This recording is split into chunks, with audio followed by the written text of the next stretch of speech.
Dearly beloved, we are gathered here today for our featured story to pay our disrespects on the occasion of Trump's political eulogy, presided over by the most reprehensible Nicholas Fuentes, patron saint of the far-flung right. Now, as Trump's campaign promises turn to bitter tariffed fruit in the mouths of his most ardent supporters, well, the least manly of the beasts in the right-wing hate brigade is one with a huge following, and he just buried Trump on his latest podcast while we have absolutely nothing at all good to say about Nick Fuentes. What he just said recently about Trump, well, that's big news. Now, call it another example of the walls closing in on Trump from all sides, in this case, the far right side. Fuentes made huge news just last week in an interview with the ever-charming MAGA mouthpiece Tucker Carlson. Now, on the other side of this CNN breakdown of that growing MAGA breakdown, we'll have Nick Fuentes and his eulogy for the Trump movement, a savaging of Trump's hypocrisy by one of his very own sycophants, spelled S-I-C-K. Tucker Carlson had Nick Fuentes on the show, not just for a friendly interview, but a 2-hour-long interview. This is somebody who is clearly anti-Semitic, white supremacist, all of that. And he's welcomed by Tucker Carlson. But let's remember, he was also welcomed at Mar-a-Lago, and he had dinner with Donald Trump back in 2022. There was a huge outcry about it, condemned by a lot of people, but not by Donald Trump. He never to this day ever, said it was a mistake, apologized or anything like that. And Tucker Carlson is not just a conservative figure and a guy that used to have a show on Fox News and has a big following now. He is somebody incredibly close to Donald Trump.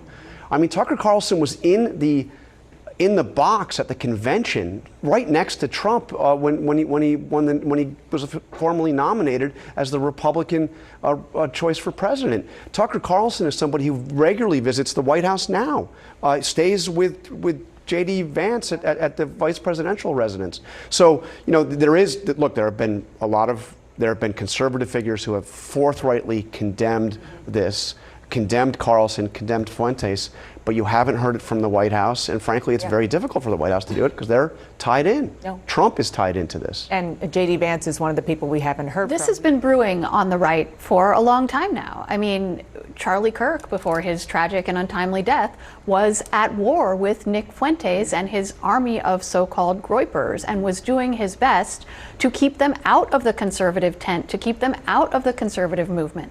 But you have a lot of young MAGA acolytes whose ideology is fundamentally that anything that triggers the left is worthwhile, that anything that makes people mad, that if they're calling you a racist, calling you a sexist, calling you unacceptable, that means you're doing something right. And so if they can transgress this taboo, and then you put it against the backdrop of both parties having elements that question the long American alliance with Israel, particularly in light of the Gaza war and Benjamin Netanyahu's conduct, and it has created this really combustible atmosphere where there's been this outpouring of anti-Semitism. So, the problem for the right and for the Republican Party is not that Nick Fuentes exists, it's that he's popular.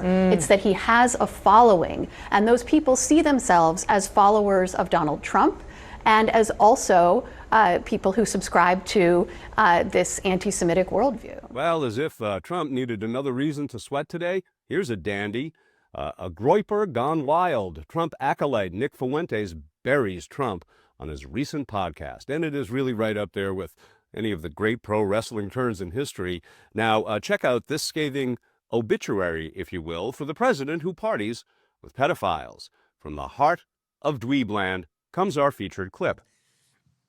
And it feels like as Trump loses energy, as he has been defeated in a way, it feels like the movement is being defeated. The movement that he built is just, it's out of ideas, it's out of steam. We tried it, we thought we could do it, we can't. We gave it one last try, one last push, make America great again, let's do it.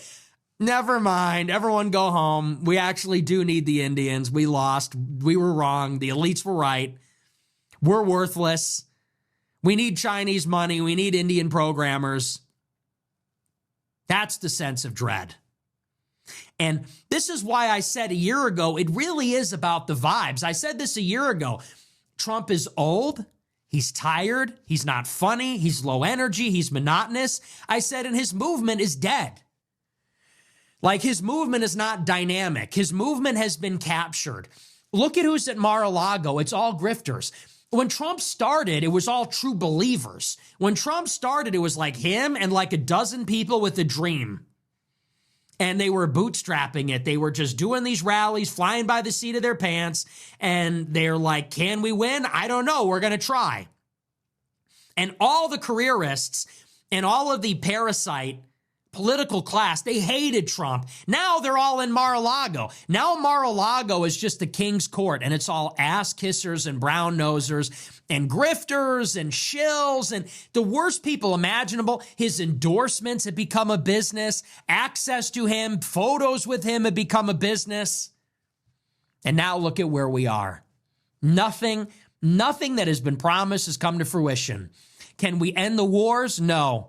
Trump wants to go back to Afghanistan. We're bombing Iran. We're building a base in Gaza.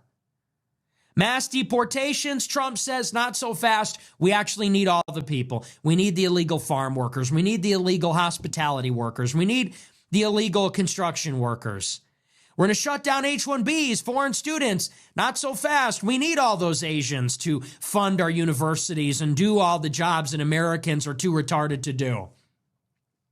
Cut the deficit, forget about it. Epstein files, they don't exist. Can't afford a home? Well, get lost. Here we are a year in, your golden age.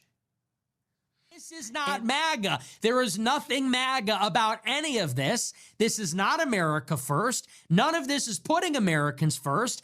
Every promise has been broken. There are no real victories.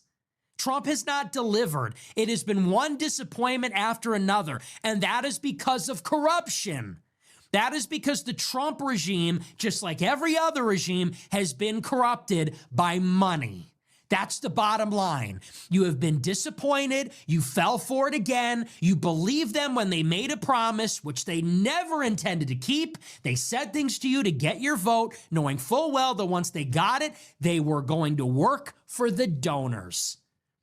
That's who pays for the cabinet appointments and the ambassadorships. That's who captures the bureaucracy. And that is why the system is sclerotic. That is why the system is slow and broken and unanswerable to the people and not even thinking about the people. And you're almost better off with Biden than with this. This is just like criminal stuff. Better off with Biden? Wow. Well, please like, subscribe, and share if you agree. Well, there's an unpleasant pleasure in watching these hyenas feast on themselves. The only reason that we'd give any kind of voice to this Groyper dork is to showcase the crumbling of Trump's political house of cards, built on hate and financed by hypocrisy. Ladies and gentlemen, the President of the United States. What happens when political donations and presidential power collide? We pored over thousands of public records to find out, and our analysis revealed this. At least 30 individuals or companies who have collectively given more than $116 million to Donald Trump's causes have gone on to receive benefits or advantages from the White House or government departments and regulators.